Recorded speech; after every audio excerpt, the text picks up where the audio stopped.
শুভ সন্ধ্যা। কারো গলায় কোনো আওয়াজ নেই। শুভ সন্ধ্যা। আমি জানি আপনারা দলের জন্য অপেক্ষা করছেন, কিন্তু তার আগে আমাদের একটা ছোট্ট সেশন আছে।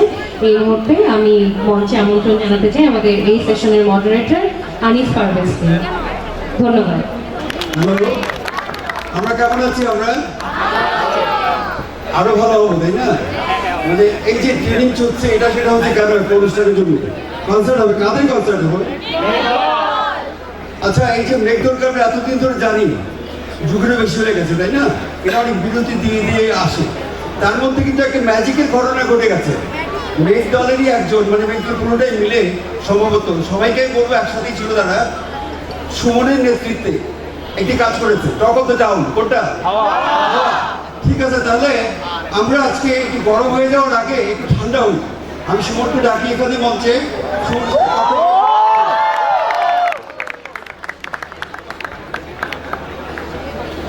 হ্যাঁ সুমন, আপনাকে স্বাগতম। হ্যাঁ, ভালো আছি।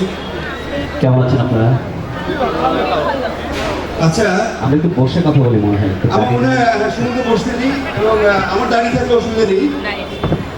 আচ্ছা, ঠিক আছে।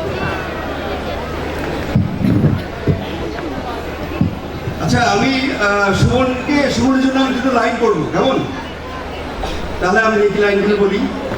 তোমাকে বাড়ি পৌঁছে দিতে গেলে শহরে কেন জ্যাম থাকে না, অথচ আমি চাইতাম প্রতিদিনের মতো রাস্তায় ভীষণ জ্যাম থাকে। এটা বুঝতে পারছো? কাজ শুন।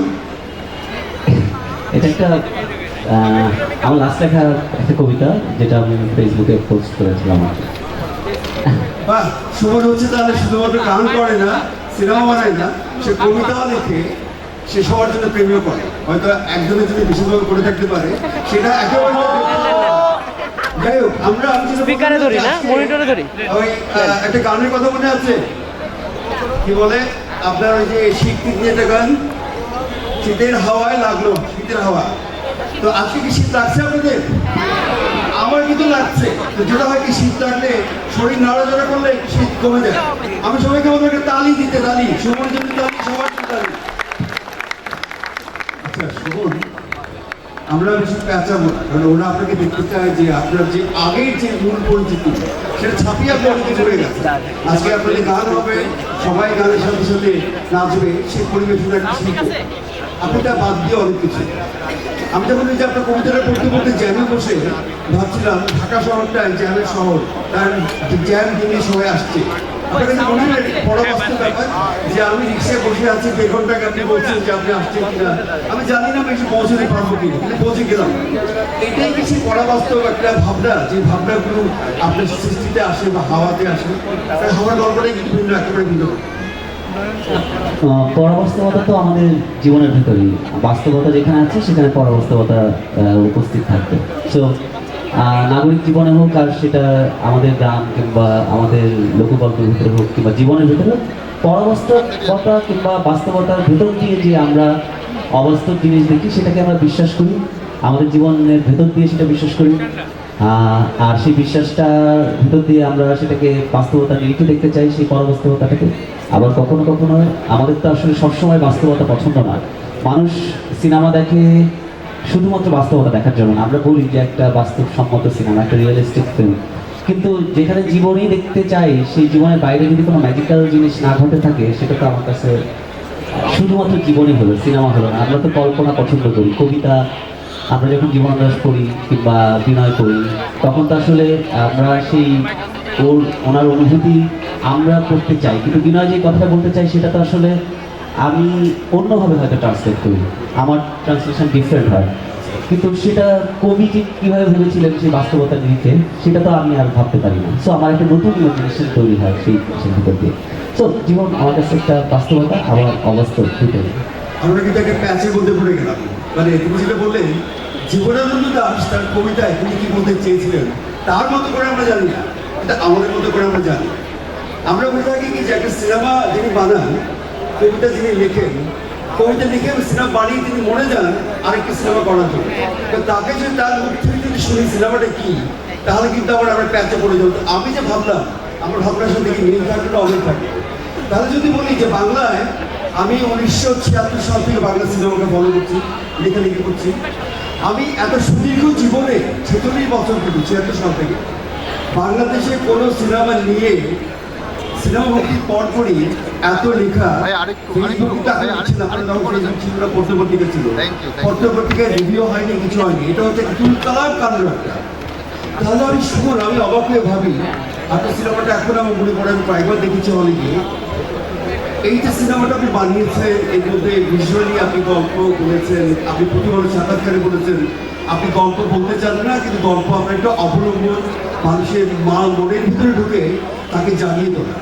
তো এই যে বোর্ডটা জাগিয়ে তোলা, বোর্ডটা এটা সিনেমায় আপনি জাগিয়ে তুলছেন, আপনার কবিতায় জাগিয়ে তুলছেন এবং সাহিত্যে। আপনি কিন্তু বলবেন যে বিভিন্ন মাধ্যমে বোর্ডটাকে জাগিয়ে তুলতে গেলে আপনার কোন জিনিসটাকে লক্ষ্য রাখতে হয়? আসলে যেটা শুরুতে বলি সেটা হচ্ছে যে আমি তো একটা দীর্ঘদিন ধরে সেই ইউনিভার্সিটি ফার্স্ট ইয়ার থেকে আমি ব্যাক করছি মেঘদল। তো মেঘদল মানে যেরকম অনেক তারুণ্য। সো যখন আমরা স্টেজে উঠি তখন এই তারুণ্যকে আমরা বারবার দেখতে পাই, তাদের উচ্ছ্বাস, তাদের আনন্দ। ওই 2 ঘন্টা কিংবা 1 ঘন্টা আমরা আসলে তো উপভোগ করি স্টেজে থেকে। আমাদের সামনে যে দর্শক থাকে তারাও উপভোগ করে আমাদের মতো করে। সো আমি সিনেমাটা বানানোর সময় ওটা সবচেয়ে আমার বেশি মাথায় কাজ করে যে আমার ছবিটা আসলে কে দেখবে। আমি বিশেষ করে আমার ছবি তরুণরা দেখতো, তরুণীরা দেখতো, মানে ইউথদের সাথে আমার কানেকশনটা সবসময় ছিল। সো ওইটাই আমার কাছে সবচেয়ে বেশি প্রাধান্য পায়। আমি তারুণ্য বলতে এইটা বোঝাচ্ছি না যে মাঝ বয়সে একটা লোক তার তরুণ হতে পারে না, আমি চিন্তার তারুণ্যটাও বোঝাচ্ছি, আমাকে বাদ দিয়ে বলছিলাম। সো তারুণ্য আসলে মগজে, কিন্তু বিষয়টা হচ্ছে যে যে তরুণ নতুনকে গ্রহণ করতে পারে সেটাই তো সবসময় সুন্দর। আমরা যখন স্কুলে পড়তাম তখন যখন গান শুনতাম, দেশের বাইরে কিংবা দেশের গান, ব্যান্ডের গান শুনতাম, তখন আমার বাবা মা বলতেন যে কি শুনি সেগুলো এই সেই হাবি যাবি। কিন্তু এক সময় এসে সেই গানগুলো এখন তাদের কাছেও ভালো লাগে। এই যে সময়ের পরিবর্তন, সেটা আমার কাছে খুব সবসময় মুখ্য বিষয় থাকে। আমি সেটার সাথে কানেকশন ঘটাতে চাই আমার যে কোনো আর্ট ফর্মে। আর সিনেমা তো আলাদা, আমার কাছে আলাদা কিছু না। মানে আমার কাছে লিটারেচার কিংবা কবিতা কিংবা গান, ছবি আঁকা, এটা আমার কাছে একই মনে হয়। আমি আসলে বিভিন্ন মাধ্যমে কাজ করতে পছন্দ করি। ইভেন আমি হয়তো কোনো কিছুই পারি না, সো ছোটো ছোটো করে যেগুলো পারি সেগুলো চর্চা করতে চাই। আলাদা করে শুধু সিনেমা নিয়ে কথা বলার আমার খুব একটা মানে অনেক বড় সড়ো জায়গা নেই, কারণ এটা আমার প্রথম ছবি। সো এটা আমি বলি সবসময় যে আমি গল্প বলতে পছন্দ করি না, কারণ সিনেমা হচ্ছে আমার কাছে মনে হয় যে সিনেমাটা একটা আলাদা শিল্প মাধ্যম, এটা হচ্ছে কালেকটিভ আর্ট। কারণ হচ্ছে সিনেমার সাথে অনেক কিছু জড়িত হয়, মিউজিক, আর্ট ফর্ম, সব কিছু। সো এইটা যখন আমি করি, আমি একটা ব্যাপার বুঝি যে গল্প যদি কেউ দেখতে আসে দর্শক, সে তো আসলে গল্পের বই পড়বে, মানে লিটারেচার থেকেই সে গল্পের আস্বাদন নেবে। তাহলে আমাকে সিনেমা বানিয়ে তাকে গল্প দেখানোর কি দরকার? সো সিনেমা একটা আলাদা আর্ট ফর্ম, যেটা শুধুমাত্র দর্শক সিনেমা দেখার ভেতর দিয়ে, মানে ওই অনুভূতির ভেতর দিয়ে যাবে। সো আমি আসলে আমি জানি না, হওয়াতে আমি হয়তো পারিনি, এটা ট্রাই করছি এটা করার, যে সিনেমা একটা অনুভূতি, একটা এক্সপিরিয়েন্স, যেটা হলে বসে দর্শক সেই এক্সপিরিয়েন্সটা নিবে এবং শেষে যখন হল থেকে বেরোবে সে একটা অনুভূতি নিয়ে বের হবে। আর যদি দর্শককে শুধু একটা গল্প বলি, তাহলে দর্শক একটা গল্প শুনবে, গল্প দেখবে এবং সেই গল্পের অঙ্ক মেলানো থাকবে, সেখানে কোনো অলৌকিক অঙ্ক থাকবে না। সো আমি একটা অলৌকিক অঙ্ক কষে দিতে চাই, যেখানে আসলে দর্শকের মাথায়, তার মগজে অনেকগুলো প্রশ্ন তৈরি হবে।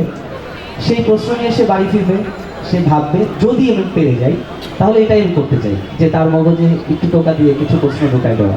সো এটাই আমার আসলে সিনেমা বানানোর মূল উদ্দেশ্য। আর কোনো উদ্দেশ্য নাই, শুধু গল্প বলার উদ্দেশ্য নাই। শুভর অনেকভাবে আমাদের টোকা দিচ্ছে, তাই না? এই যে একটু পরেই দেবে সবাইকে নিয়ে। তবে সিনেমাতে করেছে একটু বিনয় করে বলছে, যেটা আমার প্রথম সিনেমা। সত্যজিৎ রায়কে কিন্তু প্রথম সিনেমা করার আগে আরো একটি প্রথম সিনেমা করতে হবে, পথের পাঁচালী দিয়ে কিন্তু সত্যজিৎ রায়। আমি বলবো সুমন কিন্তু তার প্রথম ছবিতেই সিনেমাকার, চলচ্চিত্রকার। তবে এখানে কিছু কথা আছে। সুমন বলবো না যে আমি মানুষকে জাগিয়ে তুলতে চাই, মানুষের ভাবনাকে উন্মোচন করতে চাই। তো হাওয়া নিয়ে এত প্রশস্তি হয়েছে, এত প্রশংসা, এর বিপরীতে কিছু বলতে যাওয়া বিপজ্জনক। তাহলে লোকজন ওটাই বেড়াতে কিন্তু ব্রিটিশটা। ওকে, তার মধ্যে কিছু সাহসী লোক একেবারে ক্রিটিক্যালি হাওয়াকে দেখছে। এর মধ্যে একজন এখানে আছে, আমি নাম বলবো না, তিনি নাকি ইউরোপে থাকে, তিনি সিনেমা বলতে এবং সিনেমা বানান। গত সপ্তাহে তিনি লিখেছেন যে হাওয়ার শুরুটা আপনার জীবন হয়েছে। আমরা হাওয়ার শুরুতে কি দেখি? মোটামুটি একটা ক্লোজ আপের মধ্যে একটা হাওয়া একটা উঠছে, একটা মাছ নিয়ে যাচ্ছে, তারপরে টপ টপ টপ টপ করে অসংখ্য শটের পরে আমরা চৈত্রকে দেখি একটি লোক ফোটার কিছু বিক্রি করছে বলছে, তারপরে আস্তে করে সিনেমা শুরু হয়। তো তিনি বলছেন, সেই বোদ্ধা বলছেন যে আপনার প্রথমটা খুবই বিচ্ছিন্ন ছিল এবং আপনি কেন এটা এত দ্রুত করলেন, এত কাট জাম কাট কেন করলেন, একটু বলবেন কি? আচ্ছা, ওটা ছিল ছোট ছোট কিছু ব্যাপার ছিল ওই, কারণ এই ট্রিটমেন্টটা হাওয়াতে দুবার আছে। একটা হচ্ছে শেষের দিকে এসে হাওয়ার একটা নৌকার মধ্যে যে গন্ডগোলটা হয়, সেখানে আমি অনেক ভিজুয়ালি অনেক ফার্স্ট কাটের একটা ব্যবহার ছিল এবং শুরুতে অনেক ফার্স্ট কাট দিয়ে ছবিটা শুরু হয়। আমি যতবার সমুদ্রে গিয়েছি এবং যতবার জেলে পাড়ার যখন ওই নৌকাগুলো দরিয়া ছেড়ে চলে যায়, মানে আমি বলছি যে ঘাট ছেড়ে চলে যায় দরিয়ায়, ওখানে এত কর্মব্যস্ততা, মানে হচ্ছে প্রায় 400-500 বোট থাকে এবং ওখানে প্রায় 2-3 হাজার লোকজন জড়ো হয় এবং মাত্র 1-1.5 ঘন্টার জন্য এখানে এই ব্যস্ততা শেষ হয়ে যায়। অনেক তাড়াহুড়া। সো এই তাড়াহুড়োটা আমি আসলে ভিজুয়ালি ইন্টারপ্রেট করতে চেয়েছি ফার্স্ট অফ অল। কারণ হচ্ছে যে আমি যদি এটা খুবই ক্লাসিক ভঙ্গিতে কাটি, শর্টগুলো যদি ওই জায়গাতে যায় তাহলে আসলে ওই দ্রুত লয়টা ধরতে পারবো না। মাঝিদের ওই ব্যস্ততা, কর্মব্যস্ততা, এটা আমি হয়তো বা ভিজুয়ালি ওদের কর্মব্যস্ততা দেখতে পাই, কিন্তু আমি আমার ফিল্ম ল্যাঙ্গুয়েজের ভিতরে ওটা ঢুকাতে চেয়েছি। সো এইটা একটা বড় কারণ ছিল। আর ওখানে চার মাঝির আন্ডারআর্মটা ক্লিক করা হয়, এরকম একটা দৃশ্য আছে। সো ওই দৃশ্যটা রাখার কারণ হচ্ছে যে যেখানে মাছের অনেক গন্ধ, সেইটা যে ওর গায়ের মধ্যেও থাকে, সেটা আমি ফিল করাতে চেয়েছি ওই ভিজুয়াল দিয়ে। সো এরকম ছোট ছোট অনেকগুলো খণ্ড খণ্ড চিত্র, অনেকগুলো মোমেন্ট, যেগুলো আমি একসাথে করতে চেয়েছি বিকজ অফ ওই ব্যস্ততাকে ধরার জন্য। এটাই ছিল মানে সিনেমায় আমরা সব কিছু পাই, সিনেমার শুধু গন্ধটা পাই না, তাই না? কিন্তু গন্ধটাও তিনি পাইয়ে দিয়েছেন, এমন একটা ভিজুয়াল তৈরি করেছেন। ব্যক্তিগতভাবে কিন্তু আমার শুরুটা খুব ভালো লেগেছে। শুরুটাকে বুঝতে হলে পুরো সিনেমাটা যদি না দেখতে তাহলে হবে না। এটা ছিল সৈয়দ শামসুল হকের একটা গল্প, ছোট গল্পের নামটা আমি ঠিক এই মুহূর্তে মনে করতে পারছি না। ছোট গল্পটা এক রসুন চাষিতে একটা হাট বসে। তো ওই রসুন চাষি যেখানে যেই গ্রামে রসুন এবং পেঁয়াজ হয়, সেই গ্রামের কৃষকরা যখন রসুন এবং পেঁয়াজ নিয়ে হাটে যায়, তখন বলে যে তার শরীর দিয়ে রসুনের গন্ধ বের হয়। সো ওইখান থেকে আসলে আমার আইডিয়াটা আসে যে আচ্ছা আমি এরকম একটা ভিজুয়াল ফিল করতে চাই। আসলে আমরা যদি বলি, আমরা আমাদের সবাই যারা দাঁড়িয়ে আছি, আমরা মায়ের গন্ধ নিয়ে আছি না? আমি অনেক আগে আমার এক সহকর্মী গিয়ে মালয়েশিয়া গেছিলাম, গল্প করিটা 1 মাস পরে ফিরে এসে বললো, আচ্ছা আপা আপনি যে গেছেন, আপনার ছোট ছেলেটা আপনাকে মিস করেছে না? বলে হ্যাঁ আমি আসার পর বললাম, বাবু তুমি আমাকে মিস করছো? বলে আম্মু আমি তোমার গন্ধটা মিস করছি। আসলে গন্ধটা একেবারে মৌলিক জায়গা যেখানে শুভ কথা বলছেন। আর আপনি যে সিনেমাটা করেছেন, আপনি বলছেন যে আপনি প্রথম আলো একটা সাক্ষাৎকার বলেছেন, ভিডিও সাক্ষাৎকারে, যে আমি দেখাতে চাই মানুষ অনেক কিছু দেখে না, অনেক কিছু বলে না, আমাদের আড়ালে থেকে যায়। আমাদের প্রত্যেকের জীবনে একটা আড়াল আছে, এই যে আমরা সব দাঁড়িয়ে আছি, হাসছি, আমাদের কিন্তু জীবনে ভুল আছে। আপনি কি সেই জায়গাটাতে মানুষের অন্তরালকে, অন্তর্গত বোধকে থাকা দিতে চেয়েছেন? সিনেমা আমার কাছে জীবন, মানে আমি বিশ্বাস করি যে সিনেমা মানে এরকম একটা, শুধুমাত্র আমি সিনেমার মধ্যে কল্পনা মিশ্রিত করতে চাই। সিনেমার মধ্যে কল্পনা যেরকম থাকবে, কারণ ইমাজিনেশন প্রত্যেকটা মানুষের মধ্যে কাজ করে।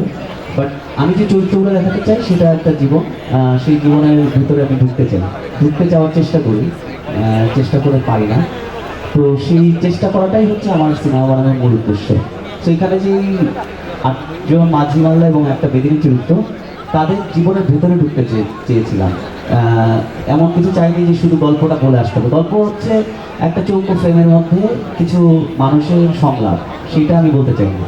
কারণ চৌকো ফ্রেমের মধ্যে মানুষের সংলাপ দিয়ে সেটা একটা আর্টিকুলেট করা যায় শুধু গল্পের ভেতরে, শুধু গল্পটাকে আর্টিকুলেট করা যায়, কিন্তু সেটার ভিতরে দিয়ে জীবনটাকে ধরা যায় না। সো আমি বিশ্বাস করি যে আমি যে জীবনের কথা বলছি, সত্যজিতের কথা বলতেছি না, তো পথের পাঁচালীতে সত্যজিৎ যেই জীবনের কথা বলছে, যে ওই যে জনপদের ক্ষয়ে যাওয়া জনপদ যারা শহরে চলে আসার গল্প, তো সেখানে সেগুলো জীবনের কাছাকাছি যাওয়ার গল্প। উনি অনেক মহান সঙ্গীকার, সেখানে অনেক জীবনের কাছে ঢুকে গিয়েছিলেন। আমি চেষ্টা করতে চাই সেই জীবনের কাছে ঢুকে যেতে। সো সেটাই আসলে আমার উদ্দেশ্য থাকে। আমার ছবিতে যেমন গানের ব্যবহার আছে, অনেকের ফিল্ম মেকারের, আমি ভারতবর্ষের ফিল্ম মেকারদের কথা আলাদা করে বলতে চাই, সেখানে গানের ব্যবহার থাকে অনেকের, মণিকরণ থেকে শুরু করে সত্যজিৎ রায়, তো ঋতিক ঘটকে সত্যজিৎ রায় তার প্রতি ছবিতে গান ইউজ, ইভেন পথের পাঁচালীতেও ছোট্ট করে একটা আমার দিন তো গেল সন্ধ্যা বলে গানটা আছে। সো গানটা আমাদের জীবনের অংশ, মানে এই ভারতবর্ষ আমাদের সাবকন্টিনেন্টের মানুষের মধ্যে, কারণ আমাদের রাখালরা কিন্তু বাঁশি বাজে। সো রাখাল কিন্তু আমাদের মিউজিশিয়ান, সো সে তার গরুটা কিংবা তার শস্য ফলায় সে কিন্তু বাঁশি বাজায়। তো এই যে মিউজিক্যালি আমরা কানেক্টেড অলওয়েজ আমাদের জীবনযাত্রার ভিতর দিয়ে, তো সেখানে আমি আমার গানটাকে আলাদা করিনি। কিন্তু যেটা হয় যে আমি গানটাকে উপস্থাপন করেছি কোনো বাণিজ্যিক উদ্দেশ্য না, যদিও আমাদের ছবিটাকে বাণিজ্যিকভাবে সফল হওয়ার কারণে এটা একটা বাণিজ্যিক তকমা আমাদের ছবিতে পড়ে গেছে, এবং সেটা ঠিক আছে, সেটা আমার কাছে এটা সুন্দর যে গণমানুষ দেখলে একটা ছবির মান পড়ে যায় কিংবা তার শিল্প জায়গাটা থাকে না, যে মনে হচ্ছে গণমানুষকে এত খাটো করে দেখার কিছু নাই, গণমানুষের মধ্যে ইন্টেলেকচুয়ালরাও পড়ে। তো সেই গণমানুষের কানেকশনের গল্প। আর একটা হচ্ছে আমি যেটাকে উল্টে দিয়েছি সেটা হচ্ছে, যদি জানমাঝি এবং গুলতির জায়গাটাকে বলি, যেখানে গান আমরা ইউজ করলাম, সেখানে গানটা জানমাঝি এবং তার প্রায় 70-80 জন 100 জন লোক যেই সাদা সাদা কালা কালা গানটার সাথে নাচছিলেন, সেখানে গুলতি ছিলেন না। ফর্মুলা ছবি হলে গুলতি আসলে কোমর দুলিয়ে ওখানে নাচার কথা, এবং জানমাঝি বাধ্য করার কথা গুলতিকে মদ খাইয়ে তাকে নাচার জন্য, এবং মাঝিরা তাদের সাথে উত্তম নৃত্য করার কথা ছিল। আমি উল্টে দিয়েছি, বরঞ্চ গুলতিকে আমি আড়াল করেছি, গুলতি বরঞ্চ ওই নদ্দাম নৃত্য দেখেছে যেখানে চানমাঝির দেখার কথা ছিল। সো ফর্মুলা ছবির জায়গা থেকে ভাবলে আমি ওইটা করতাম, কিন্তু আমার কাছে মনে হচ্ছে এটা বেটার, কিন্তু দর্শক আসলে এটাই পছন্দ করে, কারণ এই ফর্মুলা ছবিটা তো ওরা অনেকবার দেখছে আর ওদের ভালো লাগে, নতুন ফর্মুলা পছন্দ। সো আমার একটা বিশ্বাস ছিল যে তারুণ্যরা নতুন ফর্মুলা পছন্দ করবে। সো এই আপনি কিন্তু আরেকটা বিশাল কাজ করেছেন, এই যে ফর্মুলাটাকে আপনি পাল্টাচ্ছেন, আপনি এই ফর্মুলাকে পাল্টাইনি না আপনার জন্য, আপনি ইন্ডাস্ট্রির জন্য না, তবে আমি দেখছি অনেকে এটাকে প্রশংসা করছে, তার মানে একটা দর্শকের একটা ডিমান্ড তৈরি হচ্ছে। আমরা যদি চাই তাহলে ইন্ডাস্ট্রি একদিন বানাতে বাধ্য হবে। আর দ্বিতীয় যে কাজকে আপনি বিশাল কাজ করেছেন, এই যে আপনি ফর্মুলাকে যে আপনি উল্টোনোর যে আপনার একটা বাতিটা, আপনি আমাদের জনশ্রুত এত শয়ে শয়ে বছরের যে লোকগাথা এটাকে আপনি পাল্টে দিয়েছেন। কারণ আমরা যদি দেখি বেহুলা এবং লক্ষিন্দরের, আপনারা যদি মনে রাখেন, আমরা কি দেখি চার সৌদাগর হচ্ছে ভিলেনরা কিন্তু হিরো, এখানে তাকে কিন্তু ভিলেন বানিয়ে দিয়েছে, কিন্তু মন্ত্রে দিয়েছে। আর দেবীকে এখানে পাঠিয়েছেন যে যিনি সাপ পাঠাতো ভালো লোককে মারার জন্য, তিনি খারাপ লোককে মারছে, এটি কিন্তু পাল্টে দিয়েছে। আপনি কি বলবেন যে পাল্টানোটার পেছনে আপনার দর্শনটার পিছনে? হাওয়া কিন্তু সত্যিকার অর্থে আমি যে নারী চরিত্র, মানে গুলতি চরিত্রের যে উপস্থাপন, গুলতিকে কিন্তু আমরা হাওয়াতে আড়াল করেছি, মানে তাকে স্ক্রিন প্রেজেন্স কিন্তু খুবই কম, বরঞ্চ নেগেটিভ চরিত্র চঞ্চল চৌধুরীর মানে চানমাঝির স্ক্রিন প্রেজেন্স অনেক বেশি। আমরা উল্টে দেওয়ার ব্যাপারটা হচ্ছে, হাওয়াতে খুব ভালো করে খেয়াল করবেন, এটা নারীর পার্সপেক্টিভের গল্প, মানে একটা নারীকে আমরা নারীর জার্নিটাই বলতে চেয়েছি, মানে নারী শক্তিশালী, নারী পরাজিত এবং নারী মায়া। সো শেষে এসে আমরা নারীর মায়ার কাছে শেষ করি, মিডিলে ও পরাজিত হয় গল্পে, কারণ হচ্ছে ও যে উদ্দেশ্য নিয়ে নৌকায় আসে সেটাও পারে না, ও সফল হয় না। আর নারী একটা শক্তি নিয়ে এই নৌকায় হাজির হয়, যেখানে নারী সমস্ত কিছু ধ্বংস করে দেবে, যেটা আসলে মনসা। সো মনসা প্রেরিত গুলতি যেই শক্তি নিয়ে নৌকায় হাজির হয়, কিন্তু নারী আসলে পরাজিত হলো। সোসাইটি এরকম। তো আমার নৌকা তো একটা সমাজের গল্প বলে, কারণ ওই নৌকার যে পাটাতন এবং উপরতলায় যে চানমাঝি থাকে, ও উপরতলার মানুষ এবং এই নিচুতলার মানুষকে সে ডমিনেট করে। তো এইটা একেবারে সোসাইটির রূপ, এখানে কাম, এখানে ক্ষোভ, রাগ, দ্বন্দ্ব, এই সমস্ত কিছু আসলে এখানে মনসার গল্প হাজির করার কোনো দরকার ছিল না, কিন্তু আমি আসলে এই জন্য এটা নিচ্ছি। এটা ছাড়াও এই গল্পটা এভাবেই হতো, কিন্তু এটা আনার কারণ হচ্ছে গল্পটার শক্তিটাকে আরেকটু এটা একটি হরলিক্সের সাথে দুধ মিশানোর ব্যাপারটা। আমার মনে হয় না এটা করাতে যেটা হয়েছে জনগ্রথিত হয়েছে, এটা আমাদের যে সমাজ লোকাচার আপনি আমাদের ভেতরে ঢুকেছেন। আর আপনাকে আমি দুটো জিনিস জিজ্ঞেস করবো, কারণ সবাই অধিক আগ্রহ আছে আপনি গাইতে দেখবে। আমি দুটো জিনিস না, আজকে মনে হয় আমি গাইবো না, কারণ প্রিপারেশন করে নিয়ে আসি, আমি নিয়ে আসি। ওকে, তাহলে যে জিনিসটা একটু জানতে চাই, আপনি গানের কথা বলছেন, আপনি গানের যে আবহাওয়ার সঙ্গে ব্যবহারটা কিন্তু অন্যরকম।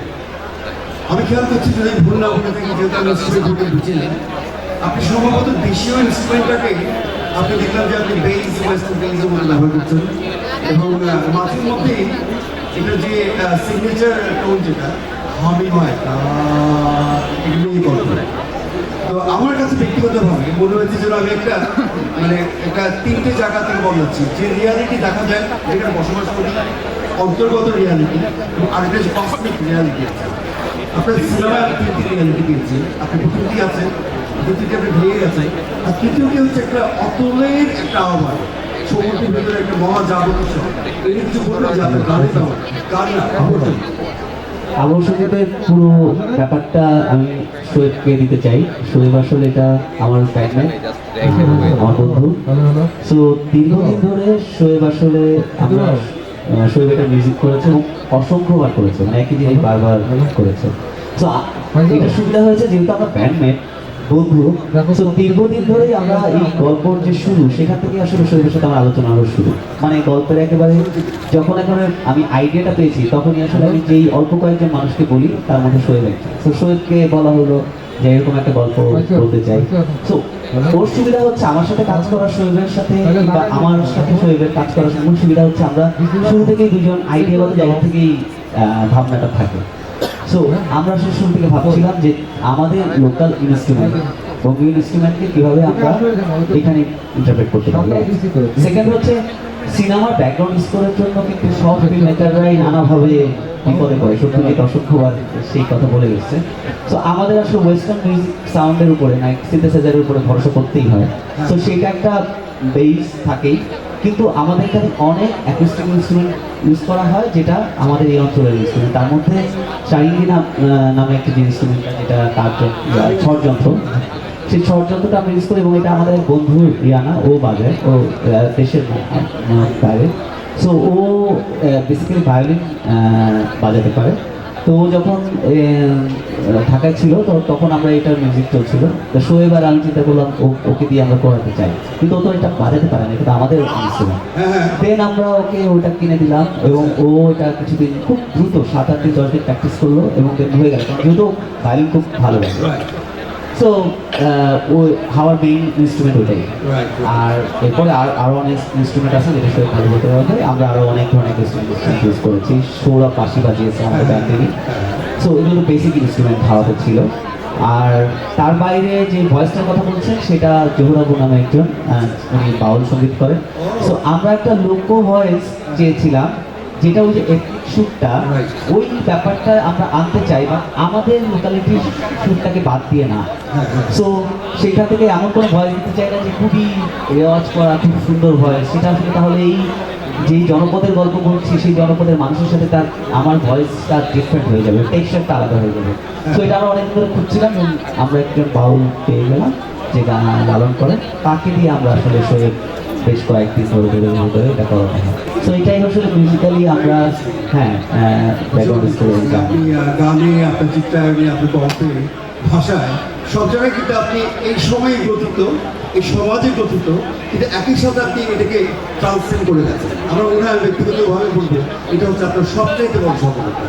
ওটা শেষ করার আগে যদি তার সাথে একটা কথা জেনে না নিই তাহলে অবিচার করা হবে, অসম্পূর্ণ থেকে যাবে। সেটা হচ্ছে আমরা তাকে জানি যে সদ্য অনেকেই জানতেন, সে কবি, অনেকেই জানতেন, গায়ক কিন্তু বহু আগে থেকে জানি। তিনি দুর্দান্ত সব নাটক করেছেন, তাই না, সিনেমা বানিয়েছেন।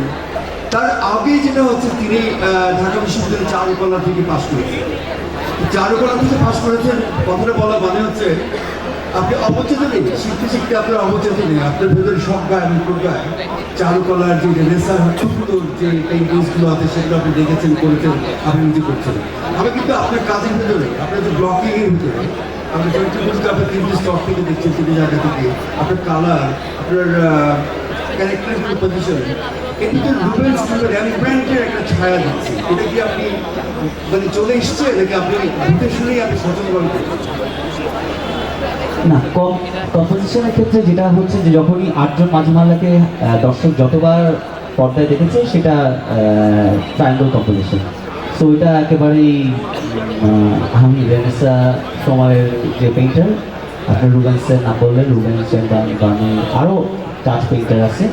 সো তাদেরকে আমি হাওয়া যখন আমাদের রিসার্চ চলছিল তখন তাদেরকে আমি আবার তাদের পেইন্টিংটা দেখা শুরু করি। তো ওখানে যখন 8জন মাঝমাল্লা ওই যে চানমাঝি যখন শুরুতে বলে যে কোথেকে আসছিস, কম্পোজিশনটা খেয়াল করে দেখা যাবে যেটা পুরোটাই একটা ট্রায়াঙ্গল কম্পোজিশন এবং এটা রেমব্রান্ডের এই ধরনের পেইন্টিং আছে। ইভেন যখন সকালবেলা মেয়েটা ঘুম থেকে ওঠে তখনও ট্রায়াঙ্গল কম্পোজিশন হয় এবং এটা আসতে থাকে পুরো ছবিতেই বারবার। আমি যখনই অনেকগুলো চরিত্র ফ্রেমে আসে সেটা আমি কোনো বিচ্ছিন্নভাবে তাদেরকে তাড়া করাতে চাইনি। এক দর্শকের সামনে ডাইনামিকভাবে ওই 8টা চরিত্রকে হাজির করা, এটা একটা পাখির বাসার মতো যেন মনে হয়, একটা বাসা। আর হচ্ছে ইন্টারাকশন, যে গুলতির সাথে যে গুলতি অলওয়েজ ওদের পেছনের চরিত্র।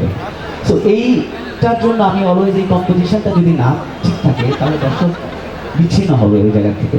সো ওখানে ছিল সেটা আমি আসলে একটু একটু আরেকটি ছিল, মানে একটু প্ল্যানই ছিল যে আমি এই ধরনের কম্পোজিশন দিয়ে করতে চাই পুরো ছবিতে। এবং আমাদের পুরো ছবিটা কিন্তু স্টোরি বোর্ড করা, মানে প্রায় 830টার মতো ছবি আঁকা ছিল।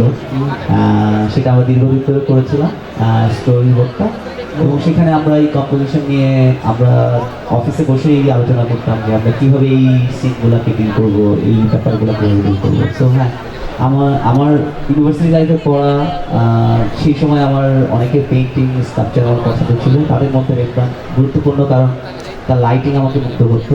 আমার ছবিতে এসে সেটা হয়েছে, আমি যখন পোস্টার করেছি ওই পোস্টারটা কিন্তু একেবারেই নাইট ওয়াচকে মাথায় নিয়ে রেফারেন্সের। সো যদিও নাইট ওয়াচে অনেক ক্যারেক্টার, আমার অল্প ক্যারেক্টার, কিন্তু আমি ওখান থেকে আইডিয়া নিয়েছিলাম যে কীভাবে পোস্টারটা হতে পারে। আমরা একটা সিনেমায় পোস্টার দিয়ে ঢুকি, তাই না? সিনেমার বাইরে পোস্টার থাকে, আর আমরা এখন বেরোচ্ছি একটা পোস্টারের আলাপ দিয়ে, তিনি আলাপটা শেষ করলেন একেবারে পোস্টার দিয়ে। আমি সব শেষে যেটা বলবো, সুমনের সাথে একটা ব্যাকগ্রাউন্ডের দিক থেকে সত্যজিৎ রায়ের একটা মিল আছে। সত্যজিৎ রায় পেছনে কাজ করেছেন চারুকলা নিয়ে, তিনি লিখতেন, সে কাজ করেছে চারুকলার প্রশিক্ষিত। সত্যজিৎ রায় ওদারদের মতো গল্প ছাড়া তিনি যেতেন না, যারা গল্প থাকতো কাজ করতেন, রিপ্রোডাকশনে অনেক লম্বা সময় স্টোরি বোর্ড, আজকাল অনেকে করেন না, তিনি করেন। তার কাছ থেকে আপনারা যারা সিনেমা করবেন অনেক শেখার আছে। আর আমরা যারা সিনেমা দেখি, আমরা যারা চিন্তা করতে চাই, অনুভূতির ভেতরে যেতে চাই, সেই জন্য সুমন আরও অনেকদিন বাংলা সিনেমা করে যায়। আপনাদের সবাইকে শুভেচ্ছা এবং স্বাগত। ধন্যবাদ সবাইকে। আর সত্যজিতের নামটা আসাতে আমি একটু বিব্রত বোধ করলাম, এটা তো আনিস ভাই অন্যভাবে বলতে হয়তো। আমি ছোটোবেলায় ওনার ছবি দেখে, আমি যখন স্কুলে পড়ি 4-5-এ, তখন আমি শুরুতে ওনার গুপি গাইন, বাঘাবাইন, তোমার সোনার কেল্লা কিংবা এই ধরনের ছবি দেখে আমি বড় হয়েছি। সো এখন এসে আবার সেই নামটা শুনতে হচ্ছে আমার একটা আলোচনা, সেটা আমার জন্য বিব্রতকর এবং অন্যরকম। কিন্তু আপনাদের সামনে এসে কথা বলছি, এই স্টেজে এসে হয়তো গান গাওয়ার কথা ছিল, কিন্তু সিনেমা নিয়ে কথা বলছি, এটা আমার জন্য অন্যরকম অনুভূতি। সো এখন একটু পরে মেঘদল উঠতে, আমি আসলে অনেকদিন প্রিপারেশন ছিল না, হাওয়া নিয়ে ব্যস্ত ছিলাম। সো নেক্সট মান্থ থেকে হয়তো আমি আবার স্টেজে আসবো। সো আপাতত এতটুকুই। থ্যাংক ইউ, সবাইকে ধন্যবাদ।